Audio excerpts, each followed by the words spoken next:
আসসালামু আলাইকুম। এটিএন বাংলা সংবাদে সবাইকে স্বাগত জানাচ্ছি আমি শান্তা ইসলাম।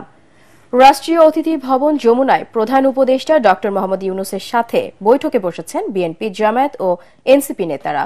এই মুহূর্তে সেখানে আছেন আমাদের সহকর্মী তরিক ইসলাম। সবশেষ জানতে সরাসরি চলে যাচ্ছি তার কাছে। তরিক, বৈঠকের বিষয়ে সবশেষ তথ্য আমাদেরকে জানান।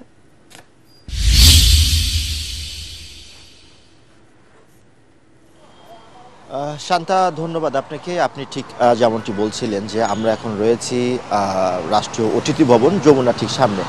আপনাকে জানিয়ে রাখি, কিছুক্ষণ আগে এখানে প্রধান উপদেষ্টার সাথে দেখা করতে এসেছেন বিএনপির স্থায়ী কমিটির সদস্য সালাউদ্দিন আহমেদ এবং মেজর হাফিজ।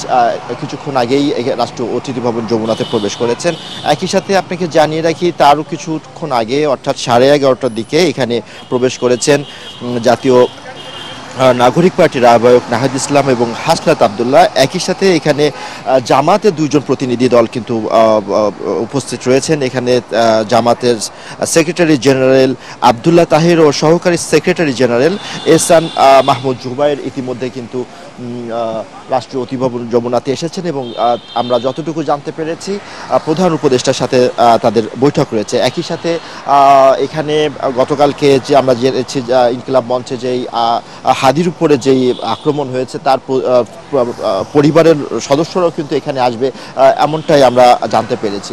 তবে এখনো পর্যন্ত আমরা এখানকার যে আজকে যে আলোচনার বিষয়বস্তু জানতে পারিনি। তারপরেও আমরা যতটুকু আমরা জানতে পেরেছি নির্ভরযোগ্য সূত্রের মাধ্যমে, সেটা হচ্ছে আইন শৃঙ্খলা পরিস্থিতি নিয়ে হয়তো বা এখানে আলোচনা হতে পারে।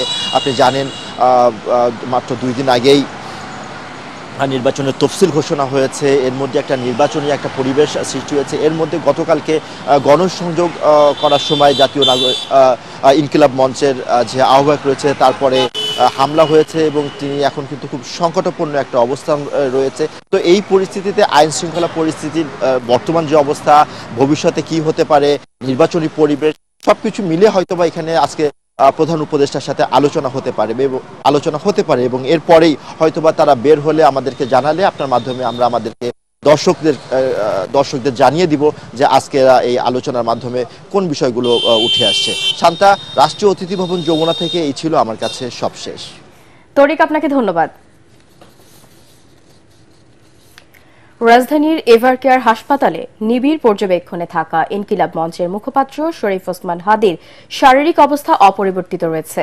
আগামী 72 ঘণ্টা তাকে নিবিড় পর্যবেক্ষণ করবেন চিকিৎসকরা।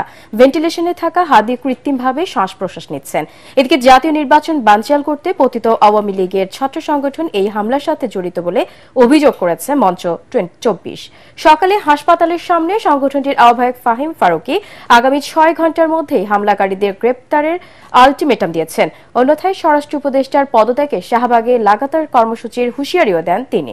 24শে জুলাই যোদ্ধাদের টার্গেট করে হুমকি দেওয়া হচ্ছে অভিযোগ করে তাদের নিরাপত্তায় সরকারকে কার্যকর ভূমিকা রাখার আহ্বান জানান মঞ্চ 24-এর এই নেতা। এদিকে হাদির উপর হামলাকারী একজনকে শনাক্ত করেছে ডিএমপি। আমরা কি এই বাংলাদেশ চেয়েছিলাম? প্রধান উপদেষ্টা দায়িত্ব নেওয়ার সময় বলেছে যে এই ছাত্ররা আমাদের নিয়োগকর্তা। তাহলে যেই ছাত্ররা নিয়োগকর্তা সেই ছাত্রদের উপর গুলি হয়, আপনি বসে বসে কি করেন? আপনি বিবৃতি দেন। আমরা কি বিবৃতির সরকার চাই? জনগণ বিবৃতি দিবে, রাজনৈতিক দল বিবৃতি দিবে, আর সরকার পদক্ষেপ নিবে। অথচ সরকার বিবৃতি দিচ্ছে, সরকার অপারগতা প্রকাশ করছে। এর মানে হচ্ছে রাষ্ট্র আমাদের হাতে নাই। কেরানীগঞ্জের জমিলা টাওয়ারের একটি 12তলা ভবনে আগুন এখনো নিয়ন্ত্রণে আসেনি। প্রচণ্ড ধোঁয়ার কারণে আগুন নেভাতে বেগ পেতে হচ্ছে বলে জানিয়েছে ফায়ার সার্ভিস। অগ্নিকাণ্ডের ঘটনায় কেউ হতাহত না হলেও ওই ভবন থেকে এই পর্যন্ত 45 জনকে উদ্ধার করা হয়েছে। এর আগে ভোরে বাবুবাজারে 12তলা ওই ভবনের নিচতলায় ঝুট গুদামে আগুন লাগে। খবর পেয়ে কেরানীগঞ্জ সদরঘাট ও সিদ্দিক বাজার ফায়ার সার্ভিস স্টেশন থেকে মোট 14টি ইউনিট আগুন নেভাতে অংশ নেয়।